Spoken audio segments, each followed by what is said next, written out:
Integrated mathematics चॅनलवरती तुमचं स्वागत आहे. आज आपण पाहणार आहोत डबल इंटिग्रेशनचं 5वं लेक्चर. ओके, ज्याच्यामध्ये आपण चेंज ऑफ ऑर्डरची एक्झाम्पल बघणार आहोत. 4थ्या लेक्चरमध्ये आपण चेंज ऑफ ऑर्डर काय आहे आणि त्याचं एक एक्झाम्पल आपण त्या लेक्चरमध्ये बघितलेलं आहे. आता या 5व्या लेक्चरमध्ये आपण चेंज ऑफ ऑर्डरची आणखी 2 एक्झाम्पल बघणार आहोत. तर त्याच्यापैकी एक एक्झाम्पल दिलेला आहे या ठिकाणी. Evaluate integration 0 to infinity another integral y to infinity e raised to minus x upon x dx dy. Okay, तर या इंटिग्रलला आपण आय मानलेला आहे. याच्यामध्ये जर ऑब्झर्व केलं तर आपल्याला लगेच लक्षात येतं हे फंक्शन वायचं फंक्शन आहे, म्हणजे हे ऑब्विसली एक्सचं लिमिट आहे, म्हणजे हे झालं वायचं लिमिट. मग याच्या रिस्पेक्टिव्ह आपल्याला अगोदर इंटिग्रेट करायचं आहे. एकच्या रिस्पेक्टिव्ह अगोदर इंटिग्रेशन घ्यायचं म्हटलं तर फंक्शन ऑब्झर्व केलं पाहिजे. ती आहे e raised to minus x upon x, एकचं फंक्शन आहे आणि याच्यासाठी कुठलाही डायरेक्ट स्टँडर्ड फॉर्म्युला आपल्याकडे अवेलेबल नाही. कॉम्पोजिट फॉर्म्युल्यामध्ये बसत नाही कॉम्पोजिट फंक्शनमध्ये, त्याच्यामुळे सबस्टिट्यूशन यूज करू शकत नाही. बाय पार्ट पण या ठिकाणी यूज करता येत नाही, किंवा बीटा गॅमाच्या फॉर्म्युल्यामध्ये पण हे बसत नाहीये. तर या केसमध्ये आपल्याला याची ऑर्डर चेंज करावी लागेल. So first change the order of integral. इंटिग्रलची ऑर्डर आपण सुरुवातीला चेंज करूया. हियर लिमिट्स आर, या ठिकाणी लिमिट आहेत पहा. वायचं लिमिट आहे y is equal to 0. y is equal to 0 म्हणजे कोणती कर्व आहे? X axis.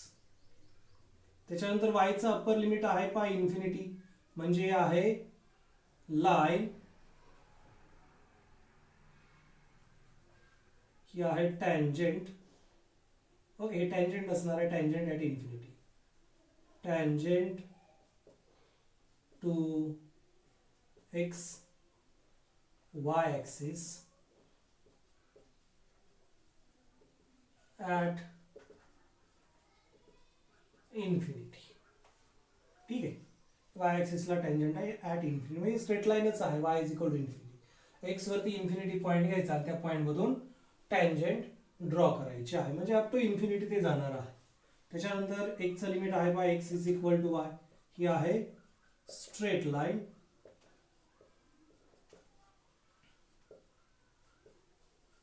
Passing through origin in first and third quadrant. ही ओरिजिन मधून पास होणारी पहिल्या आणि तिसऱ्या क्वाड्रंट मध्ये असणारी ही स्ट्रेट लाईन आहे. त्याच्यानंतर लिमिट दिलेला आहे x is equal to infinity, म्हणजे परत टँजेंट आहे, tangent to x axis at infinity. ठीक आहे, सो ड्रॉ कर्व्स. या सगळ्या कर्व आपल्या एक्स वाय प्लेन वरती आपण ड्रॉ करूया. एक्स वाय प्लेन वरती या पद्धतीने येईल पहा. आपला एक्स ॲक्सिस आहे, हा आहे आपला वाय ॲक्सिस. ठीक आहे, त्याच्यानंतर पहिली कर्व आपण ड्रॉ करूया. पहिली आहे पहा y is equal to 0. Y is equal to 0 म्हणजे काय? तर एक्स ॲक्सिस. त्याच्यानंतर y is equal to infinity, म्हणजे ती इन्फिनिटी पॉइंट मध्ये ती parallel to x axis tangent असणार आहे. Okay, tangent to y axis at infinity. Y ॲक्सिसला जशी टँजेंट आहे y is equal to 0 line म्हणजे एक्स ॲक्सिस, तशीच वरती कुठंतरी इन्फिनिटीला ती टँजेंट असणार आहे वाय ॲक्सिसला. ओके, तर ती दाखवता येणार नाही आपल्याला. त्याच्यानंतर x is equal to y line आहे पहा. So this is our line x is equal to Y.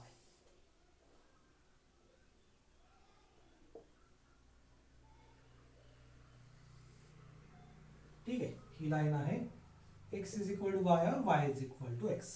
त्याच्यानंतर x is equal to infinity line दिलेली आहे. Okay, x is equal to infinity म्हणजे एक्स ॲक्सिस वरती कुठेतरी इन्फिनिटी पॉईंट घ्यायचा. Okay, तो इन्फिनिटीलाच असणार आहे आणि त्याला परपेंडिक्युलर असणारी ही line tangent to x axis at infinity. At इन्फिनिटीला ती टँजेंट आहे एक्स ॲक्सिसला. ओके, तर हा रिजन असाच पुढे निघून जाईल. तर एकदा चेक करूया रिजन काय असेल. हा वरचा रिजन असेल का खालचा असेल? ठीक आहे, तर मोस्ट प्रोबेबल जो आहे तो खालचा आहे.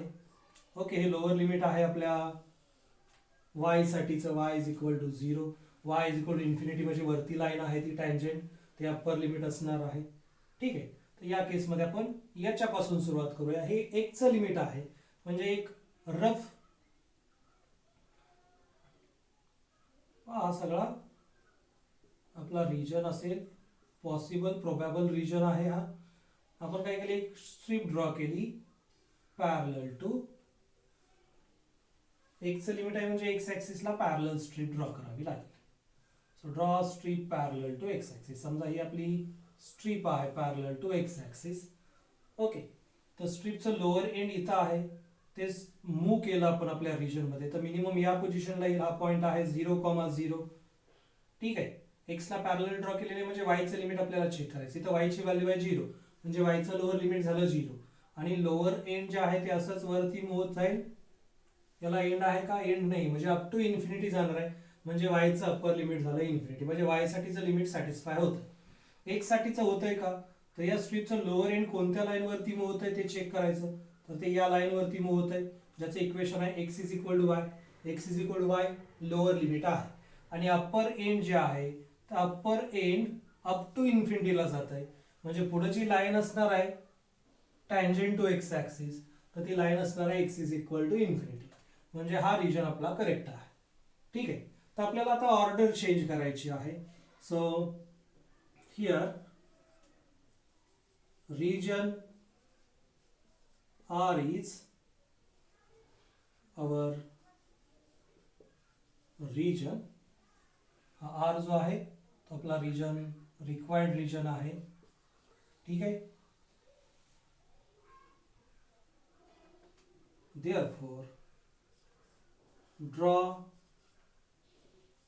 strip parallel to, आता कोणाचं अगोदर लिमिट पाहिजे, तर आपल्याला वायचं अगोदर लिमिट पाहिजे. So draw strip parallel to y axis. Y ऍक्सिसला पॅरलल स्ट्रीप ड्रॉ करावी लागेल. याचं काम संपलेलं आहे. ओके. रफ होतं, याची गरज नाही आपल्याला, ते काढून टाकलं आपण. आता वाय ऍक्सिसला पॅरलल स्ट्रीप घ्यायची. मग समजा ही आपली स्ट्रीप आहे, पण मी डार्क लाईनने दाखवतो पॅरलल टू वाय ऍक्सिस. ठीक आहे. ही आपली स्ट्रीप आहे, तर मेन्शन करतो मी स्ट्रीप. आपला रिजन आहे अप टू इन्फिनिटी, आणि ही आपली स्ट्रीप आहे डार्क दाखवलेली. Draw strip parallel to y axis, आणि मग बघूया लोअर एंड कुठून कुठपर्यंत मूव्ह होत आहे. Here lower end of strip is moving from हे लोअर एंड आहे पा या स्ट्रीपचं, हे मिनिमम इथं येईल. इथं एक्सची व्हॅल्यू 0 आहे, x is equal to 0 to x is equal to, हे लोअर एंड मॅक्झिमम कुठं जाईल, त्याला लिमिट नाही, इन्फायनेटली लॉंग असा आपला हा रिजन आहे, ते जाईल इन्फिनिटीला. आणि मग लिमिट झालेली आहे एक्सची पा. Limits for x are x is equal to 0 to x is equal to infinity. हे झाले x साठीचे लिमिट. आता काय करायचंय, लोअर एंड कोणत्या कर्व वरती मूव्ह होत आहे ते चेक करायचं. Now lower end of strip is moving on curve. हा लोअर एंड आहे, कोणत्या कर्व वरती मूव्ह होत आहे, या कर्व वरती मूव्ह होत आहे आपल्या रिजन मध्ये. या कर्वचं इक्वेशन आहे y is equal to 0. So moving on curve y is equal to 0 and upper end of strip is moving on. हे अप्पर एंड आहे, आणि स्ट्रीप जर मूव्ह केली तर ते या लाईन वरती अप्पर एंड जे आहे ते या लाईन वरती मूव्ह होणार आहे आपल्या रिजन मध्ये, ज्या लाईनचं इक्वेशन आहे y is equal to x.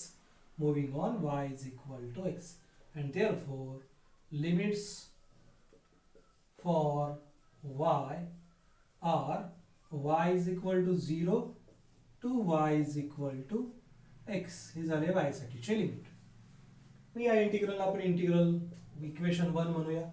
आणि मग आता इक्वेशन 1 होईल आपलं देअरफॉर इक्वेशन 1 बिकम, आता ऑर्डर चेंज करून लिहायचंय त्याला, integration x is equal to 0 to x is equal to infinity, x साठीचं आलेलं लिमिट.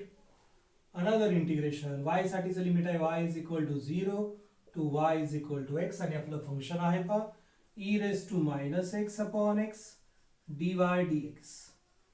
y चं limit in terms of x आलेलं आहे, म्हणजे अगोदर with respect to y integrate करायचं आहे. आणि आपलं इंटिग्रेट बघितलं तर ते आहे e raise to x upon x, त्याच्यामध्ये y नाहीये, मग ते इंटिग्रेशनच्या बाहेर येईल e raise to minus x upon x, आणि इंटिग्रेशन मध्ये उरेल y is equal to 0 to y is equal to x 1 dy into dx.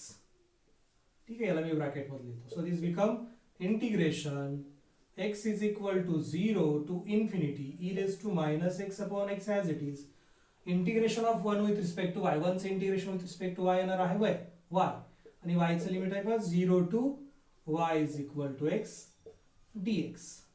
ठीक आहे, आणि मग हे आलेलं आहे पहा integration x is equal to 0 to infinity e raise to minus x upon x into bracket y च्या ऐवजी x नंतर मायनस साइन देऊन y च्या ऐवजी लोअर लिमिट 0 dx. आला x ला x कॅन्सल होईल आणि उरेल integration x is equal to 0 to infinity e raise to minus x dx, आणि e raise to minus x integration e raise to minus x upon x limit from x is equal to 0 to 1. So this become, इथं minus 1 पाहिजे, this become minus 1 बाहेर आलं, e raise to minus upper limit infinity आहे पहा x, e raise to minus infinity minus e raise to lower limit 0. So in that way we get minus 1 into bracket e raised to minus infinity असते 0. e raised to minus infinity ची value काय असते 0 असते, minus sign as it is, e raised to 0 ची value 1, आणि मग हे minus minus काय होऊन जाईल प्लस 1 होऊन जाईल. So i is equal two plus 1. This is our final answer. Okay, इथं महत्वाचं काय आहे तर या लाईन महत्वाच्या आहेत, y is equal to infinity, x is equal to infinity. ठीक आहे, x is equal to infinity म्हणजे काय, tangent to x axis at infinity. X वरचा इन्फिनिटी पॉईंट घ्यायचा आणि त्या पॉईंट मधून टँजेंट ड्रॉ करायची, म्हणजे वाय ॲक्सिसला पॅरलल लाईन ड्रॉ करायची. ठीक आहे, किंवा आपण असं पण लिहू शकतो पहा, line parallel to y axis at x is equal to infinity, असं याला लिहिता येईल. ठीक आहे, इथं पण म्हणू शकतो line parallel to x axis at y is equal to infinity. Okay, या पद्धतीने लिहिलं तरी चालतंय. मग या पद्धतीने रिजन मिळेल आपल्याला आणि इझिली आपण ते इंटिग्रेशन सॉल्व्ह करू शकतो. ओके, एकदा ऑब्झर्व करा, सहजपणे तुमच्या लक्षात येऊन जाईल. ओके,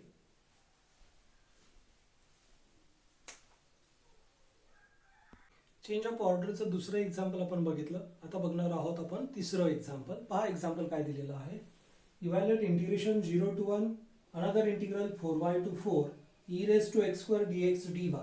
या इंटिग्रलला सुरुवातीला i मांडलेलं आहे. So this integral become i. याच्यामध्ये जर ऑब्झर्व केलं तर लगेच लक्षात येते पाहिजे लिमिट जे दिलेलं आहे ते y चं फंक्शन आहे, म्हणजे ऑब्विसली हे x चं लिमिट आहे, x इज इक्वल टू, म्हणजे हे झालं y चं लिमिट. म्हणजे इथं सुरुवातीला with respect to x integration घ्यायचं आहे, फंक्शन आहे e raise to x square. Direct standard फॉर्म्युल्यामध्ये बसत नाहीये, म्हणजे विथ रिस्पेक्ट टू एक्स आपण या ठिकाणी इंटिग्रेट करू शकत नाही, म्हणजेच या ठिकाणी आपल्याला ऑर्डर चेंज करावी लागेल. So first change the order, first change the order of integral. सुरुवातीला इंटिग्रेशनची ऑर्डर चेंज करूया. So here limits are, limit दिलेली आहे पहा, y चं लोअर लिमिट आहे y is equal to 0. y is equal to 0 म्हणजे काय असणार आहे, तो असणार आहे x ॲक्सिस. त्याच्यानंतर y चं अप्पर लिमिट आहे पहा 1, y इज इक्वल टू 1 म्हणजे काय, line parallel to x axis at point 0, y ची व्हॅल्यू आहे 1, so 0, 1. Then limit for x become x is equal to 4y. ही आहे straight line This is a straight line passing through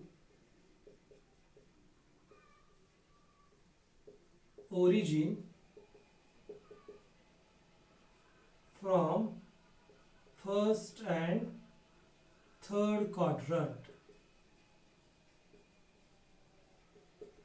आणि next equation आहे पा x is equal to 4. x is equal to 4 म्हणजे काय, तर या आहे line parallel to y axis at point, कोणत्या पॉइंट मध्ये, x4 आहे म्हणजे 4,0 या पॉइंट मधून पास होणारी y ॲक्सिस ला पॅरलल असणारी ती लाईन आहे. So therefore draw curves. सुरुवातीला कर्व्स ड्रॉ करूया. आपलं XY प्लेन, एक्स ॲक्सिस असणार आहे, हा y ॲक्सिस असणार आहे. त्याच्यानंतर y is equal to 0 line दिलेली आहे म्हणजे तो एक्स ॲक्सिस असतोय, सर्वांना माहित आहे. त्याच्यानंतर लाईन आहे पा y इज इक्वल टू 1 म्हणजे काय, line parallel to x axis at point 0,1. 0,1 या पॉइंट मधून पास होणारी ती लाईन असणार आहे y इज इक्वल टू 1. ठीक आहे. त्याच्यानंतर लाईन आहे x is equal to 4y, origin मधून पास होणारी पहिल्या आणि तिसऱ्या क्वाड्रंट मध्ये. तर या पद्धतीने काहीतरी ती लाईन असेल पा. ओके, ही लाईन आहे x is equal to 4y. हा पॉइंट ऑफ इंटरसेक्शन आपल्याला फाइंड करायचा आहे. आपल्याला माहिती आहे की ह्या लाईनचं इक्वेशन आहे y इज इक्वल टू 1 म्हणजे या लाईनवरचा कोणता जरी पॉइंट घेतला आपण तरी तो काय असणार आहे, तिथं y ची व्हॅल्यू काय असणार आहे, y कॉर्डिनेट असणार आहे 1. म्हणजे इथं सुद्धा y कॉर्डिनेट 1 असणार आहे. y कॉर्डिनेट 1 व्हॅल्यू या इक्वेशन मध्ये पुट केली 1, तर 4 इंटू 1 4 येतं म्हणजे हा पॉइंट झाला 4,1. ओके, हा पॉइंट आहे 4,1. ठीक आहे, म्हणजे हा इंटरसेप्ट पण आपल्याला मिळालेला आहे. त्याच्यानंतर पुढची लाईन आहे पा x इज इक्वल टू 4. ज्यावरती x कॉर्डिनेट 4 आहे त्यावरती याच्यामधून जर परपेंडिक्युलर ड्रॉ केला तुम्ही x ॲक्सिस वरती तर तो पॉइंट पण काय येईल, 4 येईल. x कॉर्डिनेट त्याचा 4 येईल, 4,0 असा तो कॉर्डिनेट असेल. म्हणजे ही लाईन झाली x is equal to 4 line. x is equal to 4 ही ती लाईन आहे. ठीक आहे. आता रिजन कोणता, हा वरचा का खालचा, तर ऑब्झर्व करू एकदा. आपलं लिमिट आहे पा y is equal to 0 to y is equal to 1 म्हणजे या दोन लाईनच्या मधला रिजन. त्याच्यानंतर x is equal to 4y आणि x is equal to 4. x is equal to 4y म्हणजे ही लाईन आणि x इज इक्वल टू 4 म्हणजे ही लाईन. या दोघांच्या मधला रिजन एक तर तो वरचा असेल किंवा खालचा असू शकतो. तर आपण सुरुवातीला कन्सिडर करूया की तो खालचा रिजन आहे. ठीक आहे. इथे x चं लिमिट दिलंय म्हणजे x ला पॅरलल स्ट्रीप ड्रॉ करून ते चेक करायचं आहे. Draw strip parallel to x axis. X ॲक्सिसला पॅरलल स्ट्रीप ड्रॉ करतो मी या रिजन मध्ये आणि ते चेक करतो. तर पहा हे लोअर लिमिट आहे, लोअर एंड आहे आपल्या स्ट्रीपचं parallel to x axis draw केलेली. तर लोअर एंड जे आहे ते मिनिमम आपल्या या रिजन मध्ये इथं येईल पहा 0,0 ला, जिथं y ची व्हॅल्यू आहे 0. ओके, y चं लोअर लिमिट 0 झालेलं आहे. आणि अप्पर एंड आहे ते इथं येईल, सॉरी लोअर एंड आहे ते मॅक्झिमम इथं येईल जिथं y ची व्हॅल्यू आहे 1. म्हणजे y चं लिमिट ओके आहे या रिजन साठी. आता x साठीचं लिमिट चेक करूया. लोअर एंड जे आहे ते या लाईन वरती मूव्ह होत आहे. या लाईनचं इक्वेशन आहे x is equal to 4y, ते लिमिट आहेच. आणि अप्पर एंड जे आहे ते या लाईन वरती मूव्ह होते ज्याचं इक्वेशन आहे x इज इक्वल टू 4. म्हणजे हा जो रिजन आहे तो आपला करेक्ट रिजन आहे. So this is correct region. Okay, ते चेक करायचं आहे आपण स्ट्रीप ड्रॉ करून. ठीक आहे. आणि आता आपल्याला पाहिजे first integration with respect to y पाहिजे, म्हणजे y ला पॅरलल स्ट्रीप ड्रॉ करावी लागेल. So region R is our region as shown in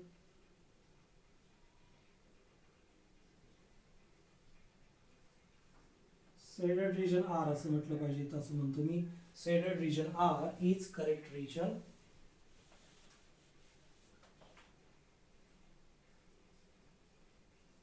shaded region R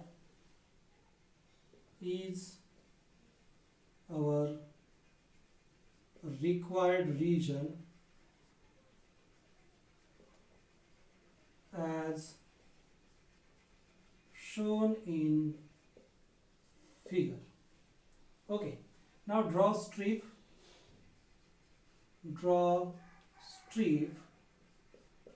parallel to y axis. y च्या रिस्पेक्टिव्ह अगोदर इंटिग्रेशन घ्यायचे म्हणजे y axis ला पॅरलल स्ट्रीप ड्रॉ करावी लागेल in our region R. Okay, ही आपली स्ट्रीप आहे. So this is our strip. दाखवायची गरज, मेन्शन करायची गरज नाही, ते ड्रॉ केली की झालं काम आपलं. Draw strip parallel to y axis in R in our region. So lower end of strip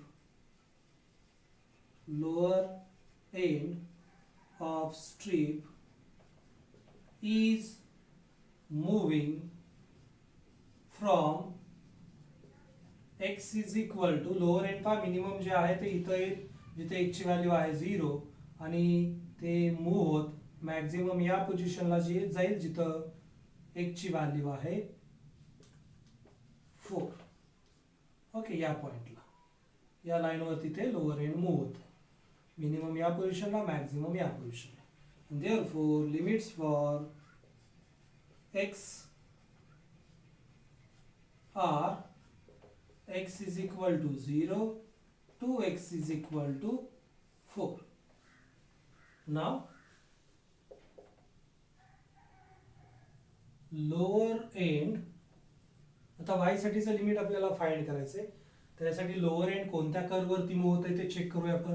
now lower end of strip is moving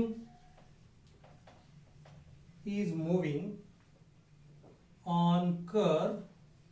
आहे लोअर एंड आहे स्ट्रीपचा आणि ते मूव्ह होतंय या कर्व वरती ज्याचं इक्वेशन आहे y is equal to 0 and upper end of strip is moving on, upper end आहे ते मूव्ह होते पहा आपल्या रिजन मध्ये या कर्व वरती ज्याचं इक्वेशन आहे x is equal to 4y. So this implies y is equal to x upon 4 and therefore limits for y are y is equal to 0 to y is equal to x upon 4. हे झाले y साठीचे limit and therefore 1 become, आणि मग हे limit जे आहे ते use करून आपण इक्वेशन 1 ची ऑर्डर चेंज करणार आहोत.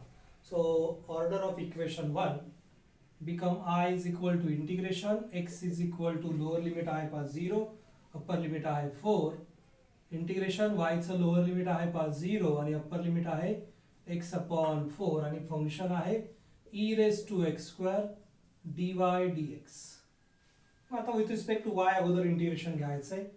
हे x चं फंक्शन जे आहे ते बाहेर येईल x is equal to 0 to 4 e raised to x square, take it outside, integration y is equal to 0 to x upon 4, function मध्ये उरलं 1 dy bracket complete dx.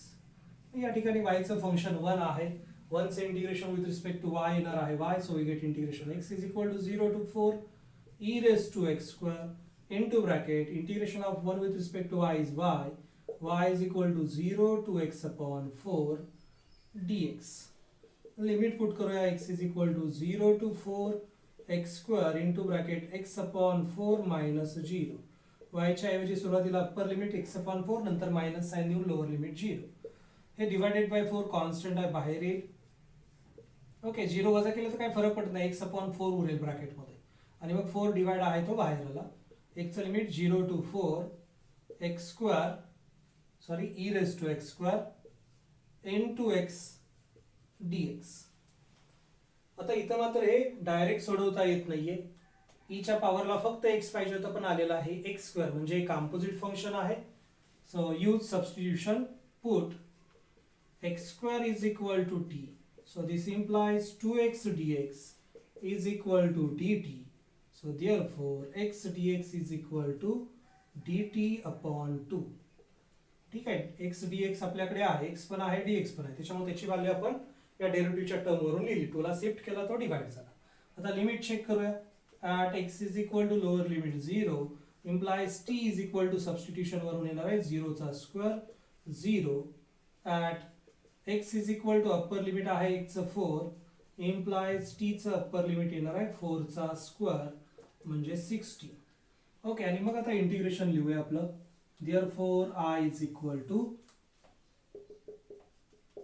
divided by 1/4 as it is integration t is equal to 0 to upper limit आहे 16. Function मध्ये e आहे तसं x square च्या ऐवजी t आणि x dx त्याच्या ऐवजी येणार आहे dt/2. तर डिवायडेड बाय 2 आहे ते बाहेर घेतलं, त्याला 1/4 into 2 integration t is equal to 0 to 16 e raised to t dt. So this become 1/8 into bracket e raised to t, limit from 0 to 16. So we get 1/8 into bracket e raised to 16 minus e raised to 0. So this is equal to 1/8 into bracket e raised to 16 minus e raised to 0 is 1. So this is our final answer. Okay, एकदम easily आपण simple substitution करायचं आहे आणि integration सोडवायचं आहे. इथं composite function दिसतंय, पाईच्या डोक्याला generally x असला पाहिजे, पण ते ईच्या पॉवरला काय आहे एक्स स्क्वेअर आलेला आहे, म्हणजे एक कॉम्पोजिट आहे म्हणून एक्स स्क्वेअरच्या ऐवजी आपण सबस्टिट्यूशन केलं. ओके, तर या पद्धतीनं एक्झाम्पल आपण सोडवतो चेंज ऑफ ऑर्डरची. एकदा ऑब्झर्व करा, तुमच्या इझिली लक्षात येऊन जाईल. Okay, thank you.